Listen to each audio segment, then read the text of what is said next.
እንዴት ዋልሽ? ደህና ነኝ። ቤተሰቡ እንዴት ነው? ኧረ አክስቴ ሀገር ተረብሾልሻል። ምን ተፈጥሮ? ሀናን የኔ ልጅ ብላ ይኸው ቤተሰቡ እየተበጠበጠ ነው። በግልጽ ተናገረችው? አዎ ምናሴ እኔን ለብቻ አድርጎ ሲያናዝዘኝ ነው ያለው። ምን እያለ? ሀሴት ነሽ አይደለሽም ብሎ እየተጨቃጨቀ ነው። እና ምን አልሽው? እንዴ ምን ልለው እችላለሁ አክስቴ? አዎ ሀሴት ነኝ ነው ያልኩት። ጥሩ አደረግሽ።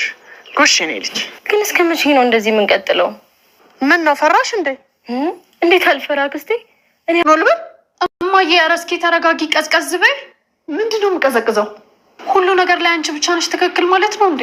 እሺ ቆይ ሀና ምንድን ነው የምትናገረው? ምን እውነት ኖሯት ነው? እትዬ መኑኝ፣ የአጋጣሚ ጉዳይ ሊሆን ይችላል እንጂ እኔ ምንም ያሸሁት ነገር የለም። እኔ አንቺን ዝባዝንክ የምሰማበት ጊዜ የለኝም። ቱሜዴን ምርመራ ያደርጉ። ከዛም በኋላ እውነተኛውን ሀሰት እናውቃታለን። ምን? እንዴት? አይዞሽ፣ ያን ያህል እንኳን እኮ ከባድ አይደለም። ክብደት እኮ አይደለም ሰላምዬ፣ አለመታመኔ ነው እንጂ። እንዴ እኔ ልጅ ምን ሆነሻል? እማዬ ከስንት ዓመታት በኋላ ቤተሰቦቼን አገኘው ብዬ ደስታዬን አጣጥሜ ሳልጨርስ እድሌ ግን አያሳዝንም? እድሌ ነው አውቀዋለሁ። እናንተ ካላችሁ ይሁን። ጥሩ።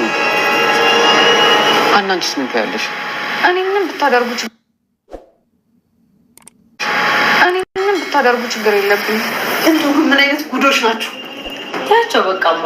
አሁን ግን ድፍረቱን ከየት እንዳመጣሽው ባላውቅም ቤተሰቤ መንካት ጀምረሻል።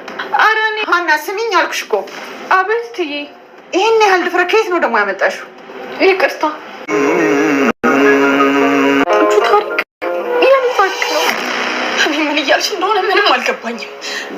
ቆይ ሀና ያምሻል?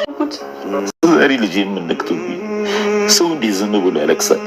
እንደውም ብሄድ ይሻለኛል። አባ እንዴ ወዴት ነው የምትሄጂው? ያሉት አልጠይቅሽ? እሺ እንደሱ ከሆነ ልተኛ።